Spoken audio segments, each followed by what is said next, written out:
Ahojte, vítajte na kanáli Sašanog.sk a dnes to bude video, ktoré sa bude týkať starostlivosti o zmiešanú pleť, o moju pleť a hlavne mojich teda problémov s akné. V prvom rade by som chcela spomenúť, že nie som žiadny odborník, ale už za tých minimálne 6 rokov som teda robila celkom dobrý prehľad o rôznych pilulách, ampulách, krémikoch a ostatných úžasných záležitostiach, proste, ktoré na akné sú.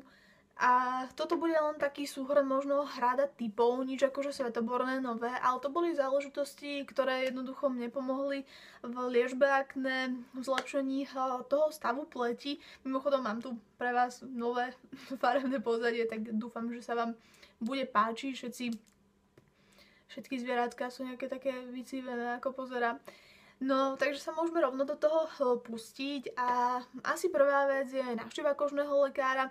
V tomto prípade ja som navštívila lekára, si myslím, že pomerne skoro. Potom ako teda začali problémy s akné, ktoré u mňa začali po 18-ke. A pamätám si, že som vyskúšala rôzne krémiky, alebo teda krémy, alebo masičky, neviem ako to mám nazvať, určite Zinerit, Skinoren, Duax si pamätám. A podobne už pri balovom letáku sa dočítate, že sa ten stav pleti môže pri začatí tej liečby zhoršiť, že je to dlhodobý proces. Ako sama za seba môžem povedať, že mi to určite neuškodilo, zmiernilo to tie prejavy akné, ale pomerne aj tým, že mám citlivú pleť, samozrejme tá pleť bola začervenaná, podráždená a tak ďalej a tak ďalej.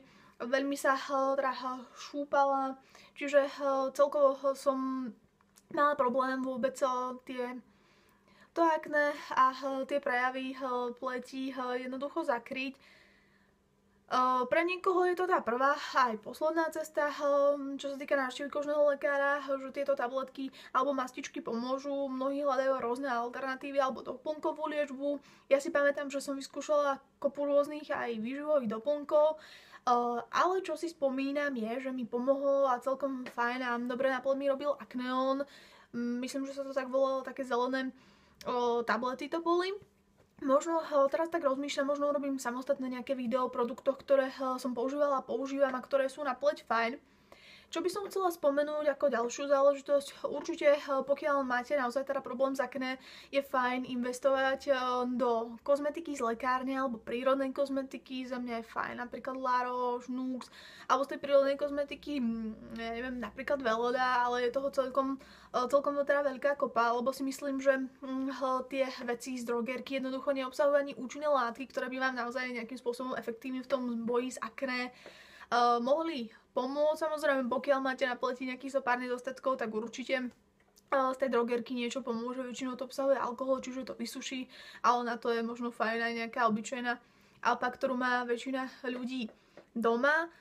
Keď už spomínam produkty z lekárne a z prírodnej kozmetiky, napadlo ma ešte jedna vec. Ja zvyknem počase, i keď mám také tie svoje obľúbené veci, obľúbené produkty, ich počase obmieniať a myslím si, že tej pleti to robí dobre, pretože si všímam niekedy, že keď to používam nejakú vec, ktorá mi síce sedí na začiatku úplne super, ale používam to fakt dlhodobo, tak tá pleť si jednoducho zvykne, tak sa mi tak nejakým spôsobom osvedčilo tie obľúbené produkty obmieniať rovnako tak ako na pleť, tak aj na vlasy.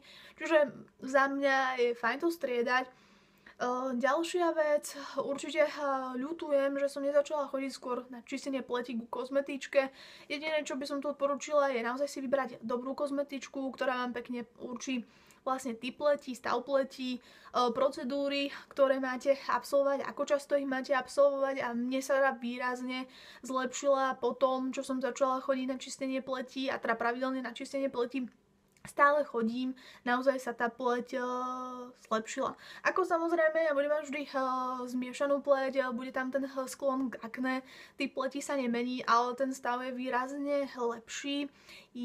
Mňa mrzí, že vám nemôžem ukázať fotku, kedy som mala tú pleť, alebo kedy som mala ťažšie akné, ale teda môj starý počítač nejakým spôsobom teda odišiel do väčšiny hlavy, zomrel a neviem z neho nejakým spôsobom nič vytiahnuť, ale niekde určite na konci videa aspoň pridám fotku, ako vyzerám bez make-upu teraz.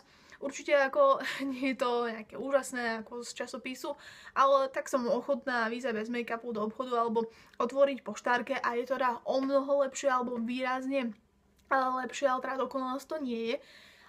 Ďalšia vec, ktorá sa mne oplatila alebo vyplatila a ktorá je fajn, je nechať alebo dať tej pleti pokoj, používať určite nepoužívať make-up každý deň, samozrejme pokiaľ je to možné, alebo aspoň na víkend ju nechať oddychnúť. Ja vidím, že ako náhle napríklad si vybehneme niekam na chatu, do prírody, nedávam make-up, maximálne nakremujem, taktiež na dovolenke, že ten jednoducho stav pleti, stav vlasov, samozrejme závisí to aj od prostredia a ovzdušia, v ktorom sa nachádzame, sa začína lepšiť. Taktiež napríklad ja nepoužívam každý deň napríklad čistiaci gel, lebo príliš vysušuje tú pleť. Samozrejme podľa potreby, podľa osobného uváženia. Čiže celkovo nechať tej pleti vydýchnuť, oddychnúť, pokiaľ sa to dá, nenaplácať na ňu teda veľké množstva rôznych produktov a určite potom, čo prídete domov, odlíčiť, nakrémovať a nechať tú pleť naozaj voľne, ako sa bude teda voľne dýchať. Ďalšia vec, teraz ja som mala taký krásny zoznam, kde som to mala vypísané, takže budem možno skákať, lebo neviem, kde som si ho dala. Ďalšia vec, ktorá ma napadá, ktorá sa strašne samozrejme často skloňuje a spomína, je samozrejme celkovo strava, životný štýl, pohyb a to sú také záležitosti. No podľa toho ja sa stravujem teda ako určite, že by som celý deň pila len nejaké zelenové ovocné šťavy, tak to nie je môj prípad, tiež diety nie sú môj prípad. Ja si myslím, že ja volím takú zlatú strednú cestu, zdravím sa pomerne zdravo, ako tomu sa primerane hýbem, snažím sa pravidelne cvičiť a platí na mňa aj to, že nefajčiť, nepiť alkohol, nie je sladké. Ja nefajčím, nepijem alkohol, sladké mi nejakým spôsobom veľmi nechutí, čiže podľa týchto pravidel by som mala asi mať pleť jak detská prdelka, keď to mám tak povedať.